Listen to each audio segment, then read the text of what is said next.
उभं केले. वैष्णवीला इथं उभं कशासाठी केले तर आज आपण शरीराचे अवयव पाहणार आहोत. वैष्णवीने असे केलेले काय आहेत? वैष्णवीचे काय आहेत? तर हात, पाय, नाक, डोळे हे आपल्या शरीराचे भाग आहेत. त्या भागांना आपण अवयव म्हणतो. हे शरीराचे भाग किंवा अवयव वेगवेगळी कामे करत असतात. सर्वात प्रथम आपण धड कशाला म्हणतात ते पाहणार आहोत. तर इथं छाती, पोट आणि पाठीमाग जी आहे ती पाठ आहे. या तिन्हीला एकत्रितपणे धड असं म्हणतात. बघा, छाती, पोट, इथं छाती आहे, हे पोट आहे आणि ही पाठ आहे. छाती, पोट आणि पाठ यांना एकत्रितपणे काय म्हणतात? धड म्हणतात. मग धडाला कोणते अवयव जोडलेले असतात? तर धडाला हात, धडाला हे दोन हात आणि पाय जोडलेले आहे. धडाला काय जोडले? हात आणि पाय. आता धड आणि डोके, धड आणि डोके यांना जोडणारा अवयव कोणता आहे? हे धड आहे आणि हे डोके आहे. धड आणि डोके यांना जोडणारा अवयव कोणता आहे? मान. सगळ्यांच्या लक्षात येते? जोडणारा अवयव मान. आता हे आपले हात आहेत. तर हाताचे भाग कोणते आहेत? बघा, हाताचा हा खांदा आहे. त्याच्यानंतर हा कोपर आहे, कोपर.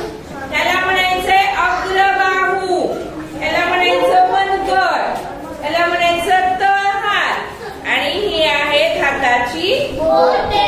हे आपल्या हाताचे भाग आहेत. हाताच्या भागामध्ये पहिल्यांदा येत होतो खांदा, नंतर कोपर, अग्रबाहू, मनगट. हे काय आहे? मनगट. हा काय आहे? तळहात आणि ही काय आहे? हाताची बोटे आहे. हे आपल्या हाताचे भाग आहेत. तर हाताला मनगट आहे, इथं सांधा आहे हा, त्याच्यामुळे हे असं हलू शकतं, दुमडू शकतं. कशामुळे आपला हात दुमडू शकतो? कोपरामुळे हात आपला दुमडू शकतो. जर हे कोपर नसतं, इथं सांधा नसता, असा ताठ हाताने आपण कामे करू शकलो असतो का? मग हाताने आपण काय काय कामे करतो? पहिल्यांदा जेवतो, नंतर काय करतो? सामान उचलतो, म्हणजे वस्तू उचलतो आणि लिहितो. ही कामे आपण हाताने अनेक करत असतो. आता हा आहे पाय, पायाचा भाग आपल्याला दाखवायचा.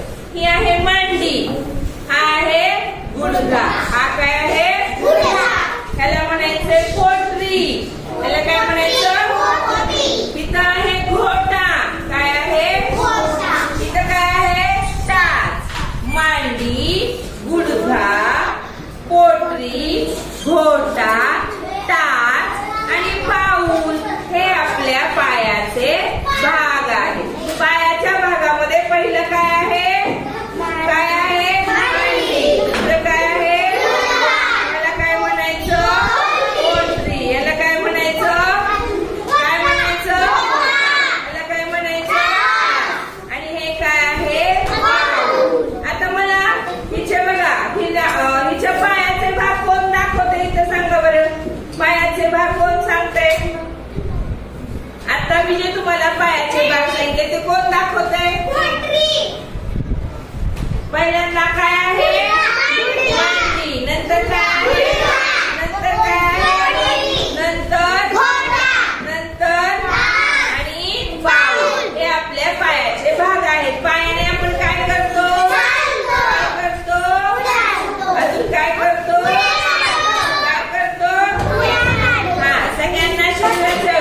डोळ्यांनी काय करतो? नाकाने काय करतो? तोंडाने काय करतो? खातो. तोंडाने काय करतो? नाकाने काय करतो? चावतो. ह्याला काय म्हणायचं पुढच्या भागाला? ही काय आहे आपली? हनुवटी. चीन इंग्लिश मध्ये झालं. ह्याला काय म्हणायचं? हनुवटी. हे काय आहे डोके. डोक्याच्या आतमध्ये काय आहे मेंदू आहे. मेंदू हा आपल्या शरीराच्या अवयवांचा राजा आहे. मेंदू सगळ्यांना काय करतो नियंत्रित ठेवतो. सर्वांना कामे सांगतो. तुम्ही काय करायचे तुम्ही काय हे आपल्याला कशाने कळते. पुढं पुस्तक आहे हे कशाने समजते डोळ्यात. आईने घरात भजी तळली हे कशामुळे समजतं नाकामुळे. मिरची तिखट आहे हे कशामुळे कळते कशामुळे कळते कशामुळे जीभ बाहेर बघा. जिभेमुळे काय कळते आपल्याला चव कळते. जिभेमुळे काय कळते. आता आपल्या डोक्याच्या भागामध्ये कोणकोणते अवयव असतात. डोळे आहे, नाक आहे, तोंड आहे. डोक्याच्या भागामध्ये डोळे, नाक, तोंड आणि हे दोन कान हे आपले डोक्याच्या भागात असणारे अवयव आहे. सगळ्यांना आपल्या शरीराचे अवयव कळाले. हे बाहेरून दिसणारे अवयव आहेत. आता आतमधला मेंदू सांगितला दिसतो का. तर हे आतमध्ये असणारे आपल्या इथं दोन फुफ्फुस आहेत. त्या दोन फुफ्फुसांच्या मध्ये हृदय असतं. ते सारखं हालचाल करत असतं. माहिती नाही हृदयाचे ठोके पडतात आपल्या. तर हृदयाचे ठोके बंद झाले तर आपण काय करतो. हृदय बंद पडलं तर काय होतं आपण मरतो. काय होतं.